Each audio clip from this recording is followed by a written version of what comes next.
আজ বানাবো খয়রা মাছ দিয়ে মূলো চচ্চড়ি। নমস্কার বন্ধুরা, আবার একটা নতুন রেসিপি নিয়ে হাজির হয়ে গেলাম। আজকে বানাবো খয়রা মাছ দিয়ে মূলো চচ্চড়ি।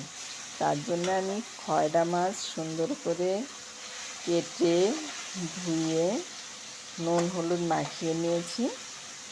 এবার কড়াইতে তেল বসিয়ে দিয়েছি। তেল গরম হয়ে গেলে পরে মাছগুলো আমি দিয়ে দিলাম, নেড়ে চেড়ে ভেজে তুলে নেব।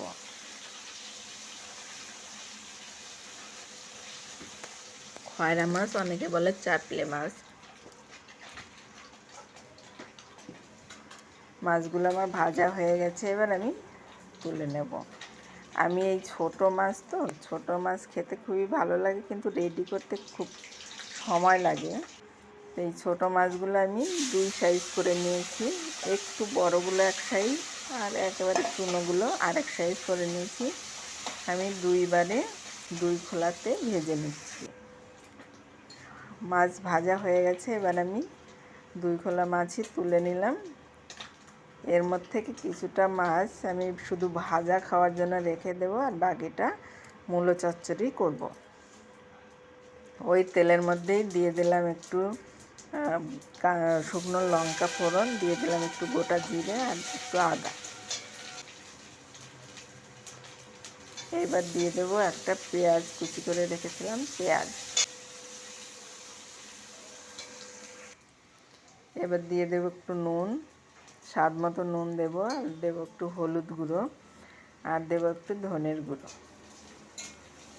এই মশলাটা আমি একটু নেড়ে চেড়ে কষিয়ে নেব। তারপরে দিয়ে দেব কাঁচা লঙ্কা চিড়ে রেখেছিলাম, সেই কাঁচা লঙ্কাটা তেলে আমি দিয়ে দিলাম।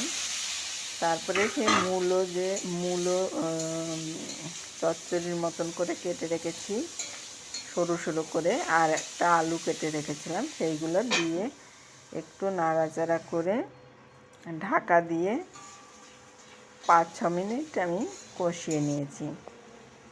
মাঝে মাঝে ঢাকনা খুলে আবার নেড়ে দিয়েছি। এবার দিয়ে দেব উষ্ণ গরম জল,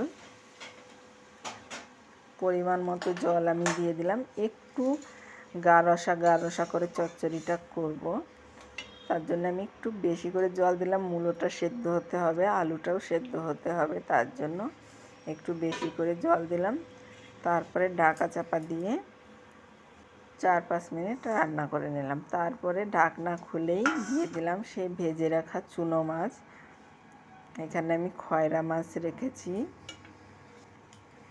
ভেজে, সেটা দিয়ে দিলাম একটু ভাজা জিরের গুঁড়ো, দিয়ে দিলাম একটুখানি চিনি। এইভাবে একটু রান্না করলেই জলটা যখন শুকিয়ে আসবে তখনই রেডি হয়ে যাবে আমার এই মূলো চচ্চড়ি। আর নামিয়ে নেব।